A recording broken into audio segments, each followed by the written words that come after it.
So hello and welcome back to cricket next. मैं ताउस रिजी फिर से लेकर आ गया हूँ एक नया स्टोरी। और आज की स्टोरी बहुत ही इंटरेस्टिंग है, बहुत ही खास है, क्योंकि एक वो टैलेंटेड क्रिकेटर के बारे में है जो एक टाइम पे प्रोडिजी या नेक्स्ट सचिन तेंदुलकर हुआ बोला जाता था उसको एक्चुअली। बट आज दुलीप ट्रॉफी का स्क्वाड्स मल्टीपल स्क्वाड्स आ चुके हैं, मगर वो क्रिकेटर का नाम नहीं है, which is very shocking, and that is none other than Prithvi Shaw. Somebody who made century on the test debut against West Indies, उसके बाद एक ऑस्ट्रेलिया सीरीज मिली, उसके बाद वो कहीं नहीं दिखे। आईपीएल आया, आईपीएल में भी कुछ खास परफॉर्मेंस डिलीवर नहीं कर पाए, और आज वो शायद सिलेक्टर्स के स्कीम ऑफ थिंग्स में नहीं है। तो ये पहली बार ऐसा नहीं हुआ है कि उनका रन्स ऐसा हुआ है कि कंसिस्टेंसी नहीं रही है।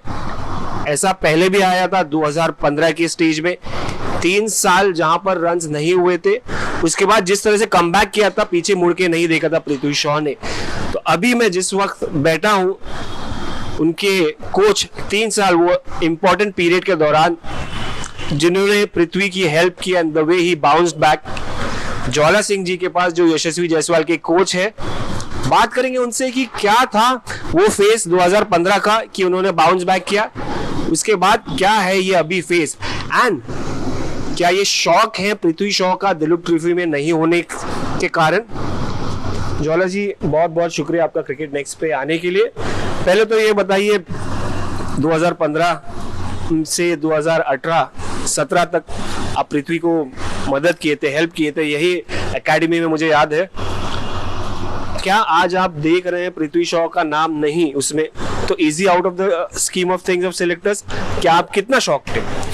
बेसिकली जिस तरीके से पृथ्वी का स्टार्ट हुआ था इंटरनेशनल करियर, और अभी वो दिलीप ट्रॉफी में नहीं है, तो एक डिसअपॉइंटमेंट ज़रूर है। लेकिन आपसे बात करते करते मेरे दिमाग में एक चीज़ आई कि लास्ट ईयर वो डोमेस्टिक क्रिकेट ज़्यादा खेला नहीं है।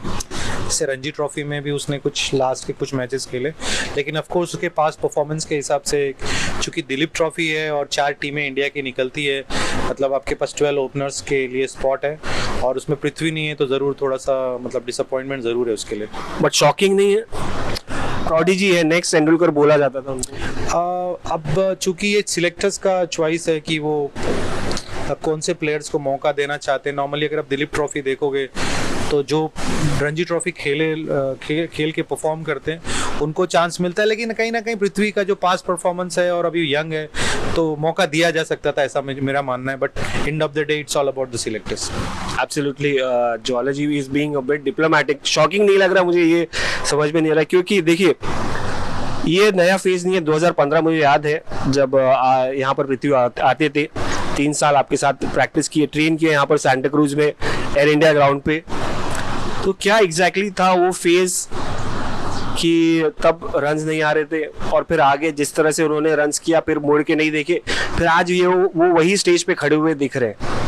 तो तब का फेज बताइए और आज का फेज बताइए। पृथ्वी को मैं बहुत पहले से जानता था, क्योंकि वो स्कूल क्रिकेट में उसने काफ़ी रन्स किए हैं, अंडर 14 भी खेला है, तो मैं ट्रेस करता था उसके परफॉर्मेंसेस। जब वो मेरे पास नहीं था 2015 के पहले, he was not in my academy और नॉट वर्किंग विथ मी, तो मैं देखता था वो लड़का काफ़ी टैलेंटेड था। कभी कभी मैं उसको एयर इंडिया ग्राउंड में अलग अलग नेट्स पे भी आके खेलता था। तो एक बार मैंने उसको देखा था कि कामरान खान को बड़ा कॉन्फिडेंटली फेस कर रहा था। Kamran Khan the wild thing from Rajasthan Royals. Yes, जब वो काफ़ी तेज़ डाला करते थे, तो मैं उसको जाके कभी, क्योंकि मैं एयर इंडिया ग्राउंड पे करता हूँ ट्रेनिंग, तो देखता था वो आके 3-4 बॉलर्स के साथ करता था, उसके फादर कराते थे, तो बड़ा मुझे लगता था कि बच्चे में टैलेंट है। और फिर उसने कुछ जब 500 रन किए तो काफ़ी लाइमलाइट में आ गया। 2013 में कुछ नवंबर दिसंबर था, उसने 500 रन्स किए और काफ़ी नाम हो गया था उसका। और फिर धीरे धीरे ऐसा कहीं लग रहा था कि वो उसका फॉर्म जो है ना वैसा नहीं है जैसा उसका गेम है, और बीच में उसको आंख पे बॉल लग गया था उसके, मैंने भी सुना था कि उसके आंख पे बॉल लग गया। उसके बाद कहीं ना कहीं वो जो उसका फॉर्म था और जो उसका ब्रांड बना था, वो कहीं ना कहीं लग रहा था कि वो नहीं जस्टिफाई कर रहा है अपने टैलेंट से। तो वो डेस्टिनी होती है कभी कभी। मेरा एक टूर्नामेंट हुआ करता था, MCC Pro 40 लीग अभी भी होता है, तो एक टीम में वो खेलता था, तो 1-2 बार मैंने उसको इंटरेक्ट किया, उसके फादर से इंटरेक्ट किया। तो एक दिन ऐसा हुआ कि एयर इंडिया ग्राउंड पे उसके फादर जस्ट मेरे सामने आ गए, और हमने थोड़ा सा क्लोजली डिस्कस किया उसके क्रिकेट के बारे में। एंड मैंने बोला कि इसको आप मेरे नेट पे लाओ, अगर लगता है कि मैं कुछ हेल्प कर सकता हूँ तो डेफिनेटली मैं करूँगा। उसके बाद वो आया और फिर मैंने उसको बोला कि आप 10-15 दिन आओ रेगुलर, तभी कुछ हो सकता है, 1-2 दिन में तो कुछ समझ में नहीं आएगा। फिर वो 10-15 दिन मेरे पास प्रैक्टिस किया, 2015 मार्च अप्रैल की बात है, और उसके बाद उसने हमारे एक टूर्नामेंट में 100 किया और वो कंसिस्टेंट आने लगा। और जैसे क्योंकि मार्च अप्रैल में नॉर्मली एनसीए के कैंप्स लगते हैं तो उसका नाम एनसीए में आ गया। तो मुझे अभी भी याद है कि मैंने उसके फादर पंकज भाई को बोला कि आपका लड़का अब जा रहा है ना, अब इसके बाद ये कभी पीछे मुड़ के नहीं देखेगा। बेसिकली उस टाइम पे जो मैंने उसके क्रिकेट में देखा वो डेस्परेट था कि मैं बड़ा स्कोर करूँ, मैं रन बनाऊँ, और उसके आसपास के जो बच्चे थे उनके साथ वो थोड़ा सा अपने आप को कंपेयर कर रहा था कि कोई अंडर 19 वर्ल्ड कप खेल रहा, जैसे सरफराज अंडर 19 वर्ल्ड कप खेल चुका था और ये सब एक साथ ही खेलते थे रिजवी स्कूल में। तो मैंने उसको थोड़ा कोशिश किया कि प्रेजेंट में आए। उसके बाद वो एनसीए गया, वहाँ पे उसने रन्स किए और फिर उस तरीके से हमारा वो जर्नी स्टार्ट हुआ। फिर उसके बाद क्या हुआ एग्जैक्टली 3 साल का पीरियड अगर बताएंगे हमको कि क्या वो पीरियड था, क्या वो मेंटल एस्पेक्ट पे वर्क किया था या बैटिंग पे वर्क था या टेक्निक पे, या यहाँ पर क्या एक्टिविटीज होती थी?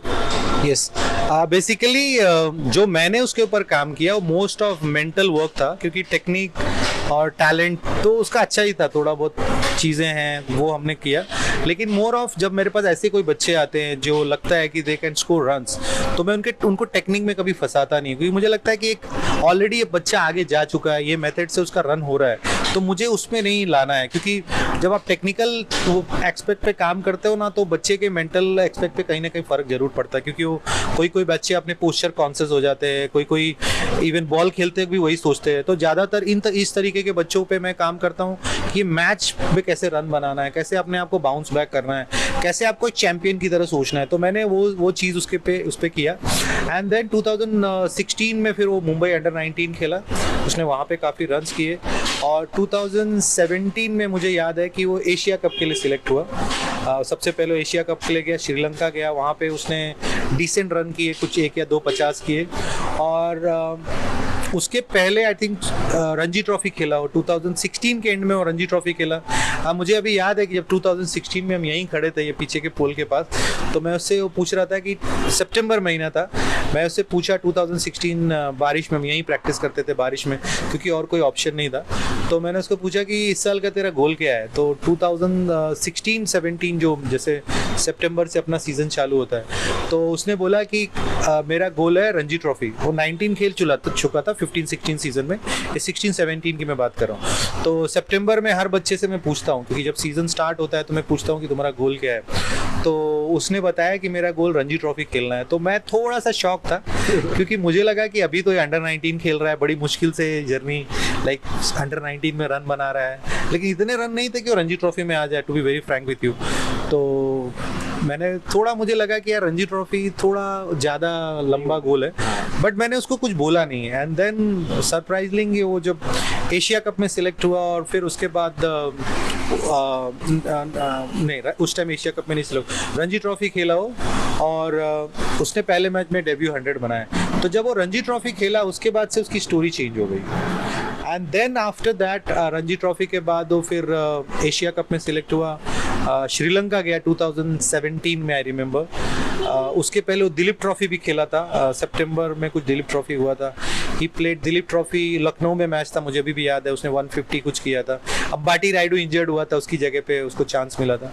तो रणजी ट्रॉफी खेला, फिर दिलीप ट्रॉफी खेला, फिर वो एशिया कप खेला जिसमें Abhishek Sharma was the captain, और फिर अगेन वो रणजी ट्रॉफी खेला और 3-4 100 बनाए, फिर वो अंडर 19 वर्ल्ड कप के लिए गया, और फिर उसके बाद तो सबको पता है कि उसने क्या किया। एग्जैक्टली, फिर वेस्ट इंडीज के सामने डेब्यू हुआ, फिर उसके बाद ऑस्ट्रेलिया सीरीज हुआ, फिर इंटरनेशनल कुछ ज़्यादा नहीं खेल पाया। But what do you think वो पीरियड में, मैं आज कंपेयर नहीं कर रहा हूँ, बट फेजेस आते हैं क्रिकेटर्स के करियर में, बट वो पीरियड में क्या was it the mental aspect that he was lacking somewhere, और किस तरह से उन्होंने अपने आप को डेवलप किया मेंटली? बेसिकली मैं जो एज अ कोच मैं जो करता हूँ ना, मैं प्लेयर्स को रिवाइव करने की कोशिश करता हूँ। अगर कोई लड़का अच्छा खेलता है और मुझे लग रहा है कि ये बच्चा आगे जा सकता है, तो मैं उनके मेंटल एस्पेक्ट पे काम करता हूँ। मुझे पृथ्वी में दिख रहा था कि उसको ज़रूर इमोशनल हेल्प की ज़रूरत है। एक प्लेयर को इमोशनल हेल्प बहुत लगता है, क्योंकि जब प्लेयर परफॉर्म नहीं करता है, एक्चुअली दुनिया कैसी है कि जब लोगों का अच्छा चलता है तो बहुत लोग आ जाते हैं, लेकिन दुनिया में ये बड़ा कॉमन है कि जब अच्छा नहीं करते हो तो सब आपको क्रिटिसाइज करते हैं। तो मुझे लगता है उस टाइम ना उसको क्रिटिसिज्म बहुत था, लोग इतना उसको सीरियसली नहीं लेते हैं। और मुझे अभी भी एक इंसिडेंस याद है कि उसने एक बार अंडर 19 में एक 100 बनाया था, तो मैंने उसके फादर आए मेरे पास, मेरे घर पे आए, क्योंकि मैं कोचिंग करना तो शुरू कर दिया था, लेकिन मुझे याद है सितंबर 2016 में उसके फादर एक बार मेरे घर पे आए and he become very emotional, क्योंकि कोचिंग तो मैंने 2015 से देना शुरू कर दिया था। और उन्होंने मुझे एक चीज़ बोला कि सर हम चाहते हैं कि आप पृथ्वी को अच्छे से कोचिंग दो। तो मैं बोला अच्छे से क्या होता है, ऑलरेडी मैं कर रहा हूँ और कितना करना चाहिए। तो बोले नहीं सर, मैं चाहता हूँ कि आप जैसा यशस्वी का कोचिंग करते हो, जैसे उसको देखभाल करते हो आप करो। तो मैं बोला अरे आप फादर हो, आप उसका देखभाल करो।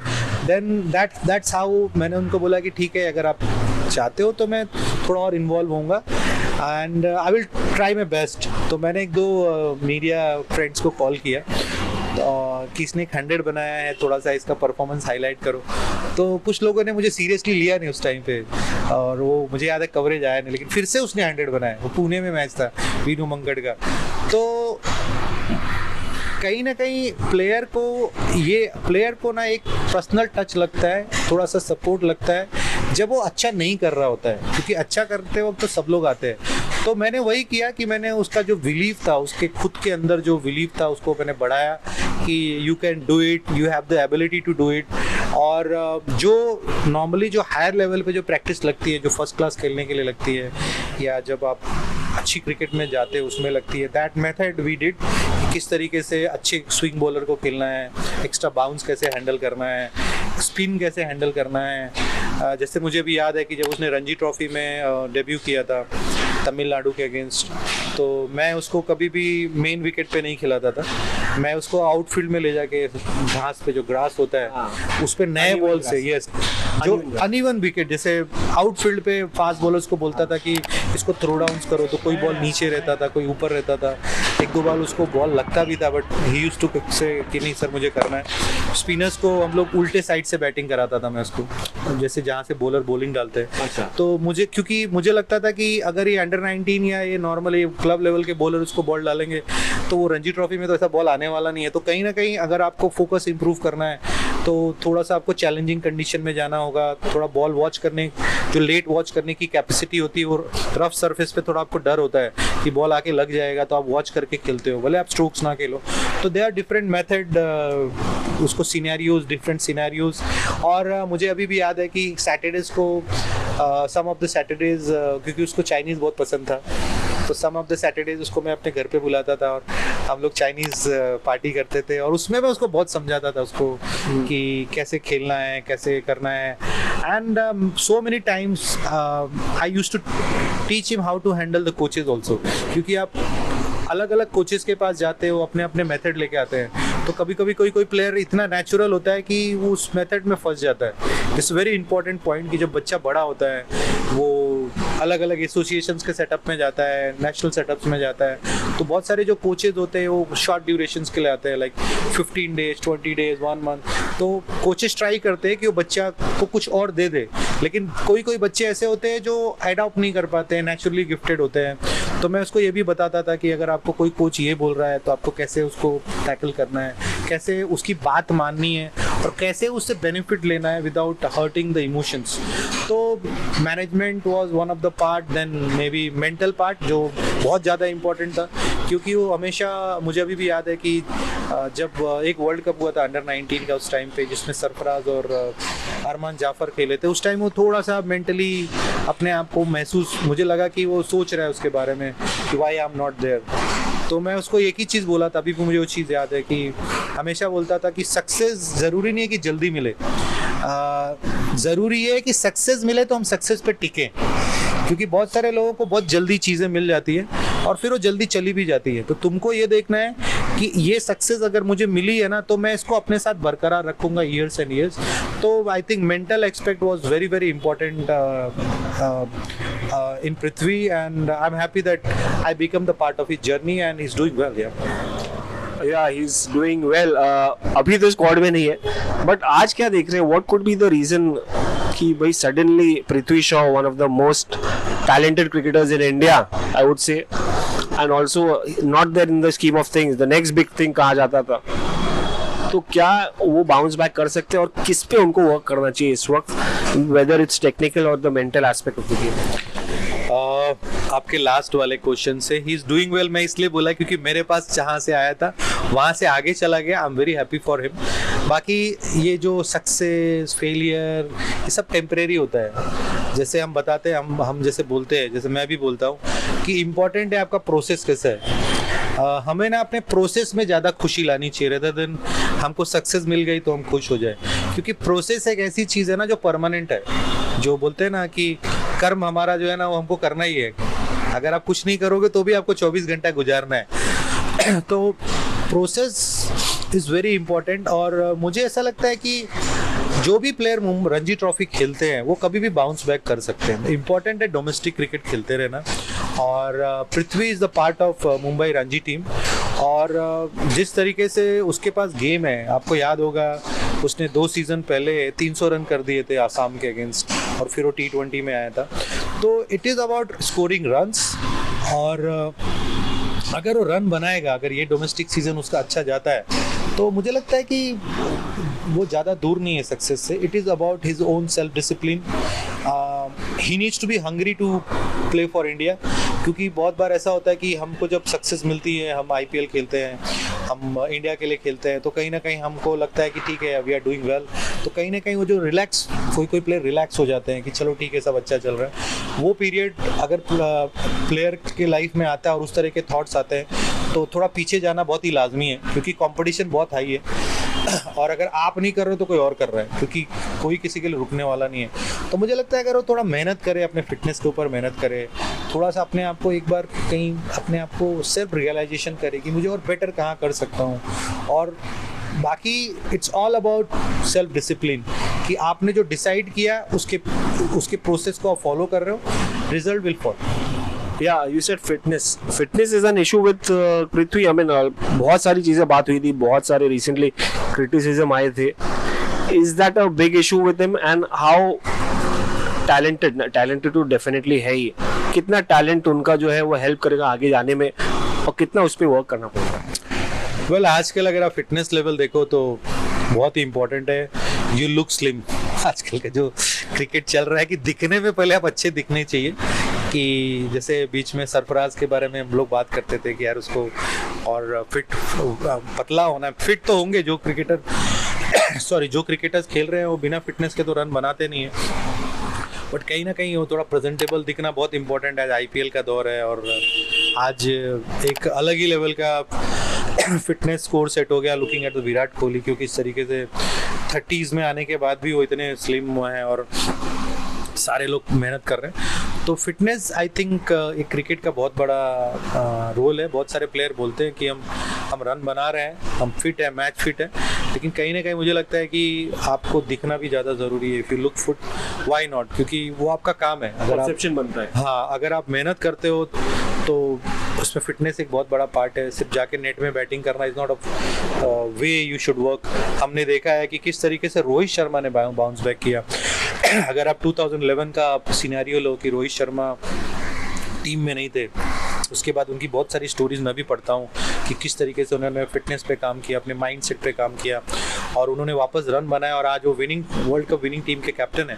तो अगर प्लेयर को रियलाइज़ हो जाए कि भाई मैं ये चीज़ करके आगे जा सकता हूँ और मुझे यही करना है, और वो डिसिप्लिन लाए और वो कंसिस्टेंट हो जाए, और वही चीज़ अगर पृथ्वी करे तो डेफिनेटली व्हाई नॉट। अभी जस्ट वो 25 साल का नवंबर में होगा, तो अभी भी उसके पास टाइम है, ऐसा कुछ वो 30s में नहीं चला गया। और just one good Ranji trophy session, one good domestic season like Mushtaq Ali, जितने भी मैचेस हैं, अगर वो परफॉर्म करेगा तो शायद नेक्स्ट ईयर हम किसी और टॉपिक पे बात करते नजर आएंगे। ये मगर कंसिस्टेंसी कितना इंपॉर्टेंट है क्रिकेट में। देखिए कंसिस्टेंसी रहेगी तो आपके बारे में बात होगी, आपको सिलेक्टर्स कंसिडर करेंगे, मगर पृथ्वी में ऐसा है कि कंसिस्टेंसी नहीं दिख रही है, रन्स नहीं दिख रहे, चाहे वो IPL हो या रणजी ट्रॉफी हो।